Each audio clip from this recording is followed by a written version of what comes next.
वह मेरी साइट पर लेबरों का मुकादम था। उम्र करीब 67-68 साल की चली होगी। काम था साइट पर क्रेन को इरेक्ट करना। वह क्रेन खड़े करवाने में एक्सपर्ट था। साइट के लेबर उसकी बहुत इज्जत करते थे। मैं अभी अभी प्रमोट होकर साइट इंजीनियर से प्रोजेक्ट इंजीनियर बना था, सो वह अपने आप मेरे अधीन हो गया था। इसके पहले मैं दूसरी तरफ का काम देखता था। मैंने अपनी कंपनी में प्रोडक्शन के अनेक रिकॉर्ड तोड़े से, सो मुझे कम उम्र में ही बड़ी जिम्मेदारी मिल गई। वह मुझे देखता, फिर बिना किसी औपचारिक दुआ सलाम के अपने मातहत लेबरों को निर्देश देने में लग जाता। मुझे बहुत बुरा लगता था। अनेक बार वह थककर साइट पर ही खटिया में बैठकर अपने लेबरों को निर्देश देते दिखता था। तंबाकू तो मानो दिन भर उसके मुंह में दबे रहता था।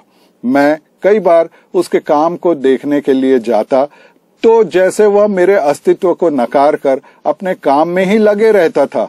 मैंने उसके बारे में पता किया।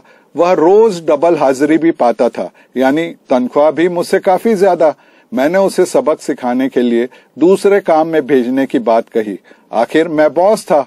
वह विनम्रता पूर्वक पहली बार मुझसे मराठी में बोला, मुझे यहीं रहने दीजिए साहब, आपका काम कठिन हो जाएगा। अब तो यह बात मुझे चैलेंज की तरह लगने लगी। आखिर मैंने भी सिविल इंजीनियरिंग में डिग्री की थी। डिजाइन, क्वालिटी कंट्रोल, प्रोडक्शन में बेहतरीन कार्य कर मैं चौथे साल में ही इस मल्टीनेशनल कंपनी में सबसे कम उम्र का मैनेजर बना था। मैंने कहा, वह मेरा सिर दर्द है, तुम्हें जैसा कहा है वैसा करो। अब सब लेबरों के सामने मैं अपने को बड़ा साहब बताने के लिए अपने को सफल मान रहा था। साइट में हर 3 दिन में क्रेन को हटाकर दूसरी जगह खड़ा करना होता था। क्रेन खड़ी करने के लिए 3 दिन का समय मिलता था ताकि काम की चाल में कोई फर्क न पड़े। वह लगभग 1.5 दिन में ही यह काम करवा देता था। अब की बार उसके क्रेन खड़े करने के काम को मैंने अपने हाथों में लिया। पूरे मैनुअल पढ़े और उन्हीं लेबरों को लेकर काम में लग गया। लगभग हर काम में ज्यादा समय और खर्च लग रहा था।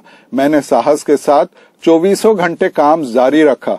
चौथे दिन क्रेन इरेक्ट हो गया, पर जब काम करने की कोशिश की तो वह एक तरफ झुकने लगा।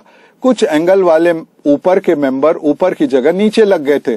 मैंने हिम्मत नहीं हारी, फिर से क्रेन को खोलकर 24 घंटे काम करना जारी रखा। अब तक खर्च 4 गुना लग चुका था, पर इस बार 3 दिन में ही क्रेन इरेक्शन कर लिया। काम शुरू किया तो क्रेन दूसरी तरफ झुकने लगी। मुझे खुद के बड़बोलेपन पर शर्मिंदगी आने लगी। अपनी असफलता पर मैं अपने साइट ऑफिस में अंधेरा कर जोर जोर से रोने लगा। मैंने इस्तीफा देने का सोच लिया था। इतने में किसी ने मेरे कंधे पर हाथ रखा और बोला, यह क्या साहेब, आप तो बहुत जीवट है, आप बहुत बड़े आदमी बनेंगे।